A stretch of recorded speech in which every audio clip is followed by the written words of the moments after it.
kind of manager are you? Are you the kind that would prefer to be liked or the kind that would prefer to be respected? My name is Simon Tyson. I'm the CEO of The Real Learning Experience. In this short video, I plan to share with you some tips that may help you avoid having to make that choice. I should start by emphasising there's no guarantee that you'll get either of these. You may not be liked or respected depending upon your leadership style. However, given the choice, many managers say they want their people to like them. The problem is that being liked without being respected can be incredibly superficial. That like can be very fleeting. It can last as long as you keep your people happy. Respect, on the other hand, almost always leads to being liked at some level. Now, it might not be best buddies like. It may mean that you're not in on things like everyone else is, the team gossip, the team discussions. However, being respected is far more enduring and far more real. Now, this can be especially difficult for people who have emerged from the team to lead the team. And I think it's difficult for three reasons: two to do with you and one to do with the team. Let's deal with the one to do with the team first. Have you noticed that when you try and assert yourself, when you behave like a manager, there's a temptation for some people in the team who are used to you being a colleague to suggest that you're getting too big for your boots, the position's gone to your head, etc. What they're really trying to do is bring you back down. They're uncomfortable with the structures you're putting in place, with the fact that you're holding them accountable. That doesn't mean that you're doing the wrong thing. Now let's look at the two reasons this is difficult from your perspective. And the first of them is that you've actually spent a lot of time learning habits and skills that you now need to unlearn. Specifically, you've learnt really strong skills in building rapport, in fitting in being one of the team. You now need to change strategies a bit. Instead of trying to be one of the team, you've got to lead the team. Sometimes that means setting yourself apart from the team. The second reason is that you're used to being in on things. All those little discussions, all the gossip, all the jokes in the team, you used to be part of. And potentially as a leader, and particularly if you're a leader that's striving to be respected rather than simply liked, you may find that you're not in on things as much as you're used to being. So I'm going to share 7 quick tips with you that will help you be a leader that's respected and not just liked. The first of these is based on you having emerged from the team to lead the team.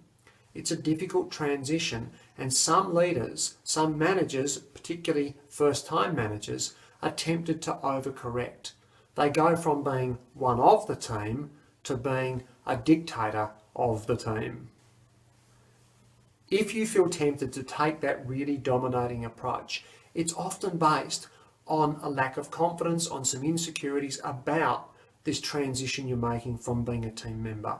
Very often managers in this position tell us that they're concerned that their team won't respect them. What we can guarantee is taking a dictatorial, taking an overly directive style is not the way to win their respect. There are many other strategies, there are many other leadership styles you can use that will help. But whatever approach you use, you've got to retain that camaraderie that you had with the team. Of course, when we say camaraderie, we don't mean being their best buddy. We don't mean always pleasing them. And that leads us to the second strategy, which is all about doing the right thing, not the easy thing. Sometimes you're going to need to say no to your people. Sometimes you're going to need to do something that won't be popular. Leadership is not a popularity contest. Leadership's all about doing what you know to be right, regardless of the fact that it will temporarily displease some people. And that links very closely with our third tip. Our third tip is don't avoid the difficult conversations. The most difficult conversations are those that you have to have with people that you're close to that are about performance that isn't acceptable. These can be really, really challenging, but it is a true test of whether you want to be respected or liked as a leader. Some years ago, I saw a parenting expert, Steve Biddulph, talk about raising boys, and something he said in that presentation really stuck with me because I believe it applies equally to leadership as it does to parenting. His comment was that as a parent, your job is to make your children appropriately unhappy 2 or 3 times a day. Now, while he said that slightly tongue-in-cheek, the message is clear. If you're always telling people what they want to hear, if you're always keeping them happy, then you're probably not holding the appropriate line. You're not building discipline and accountability. Be prepared to tell your people things they don't want to hear, but do it respectfully.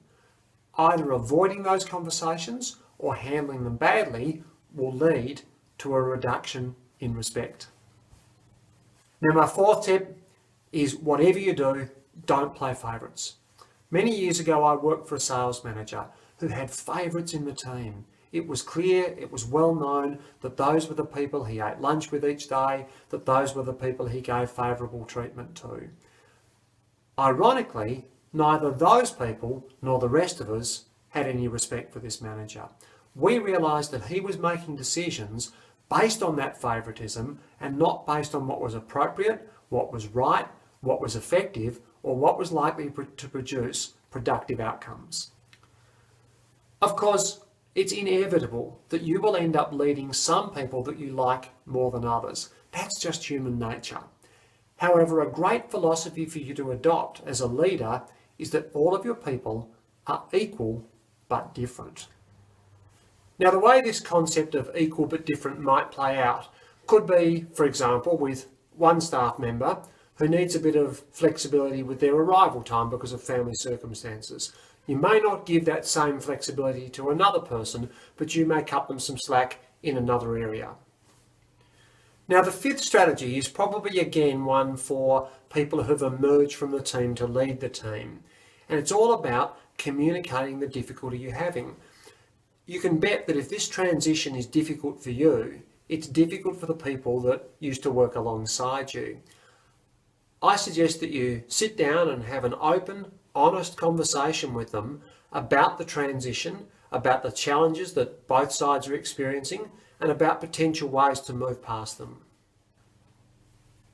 The 6th thing to work on is all about consistency.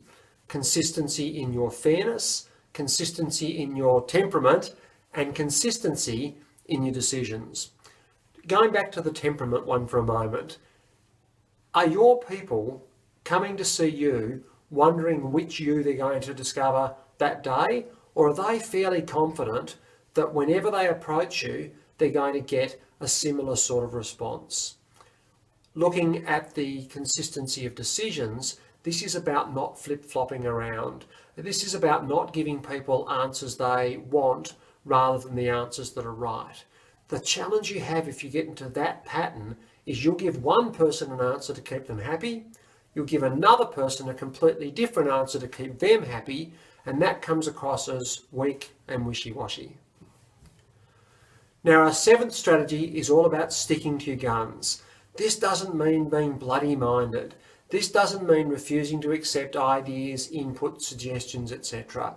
But it does mean making decisions that you feel are right, that you've made with your best intentions and on the best available evidence, and then sticking to those decisions rather than changing them too easily, again, simply to please people.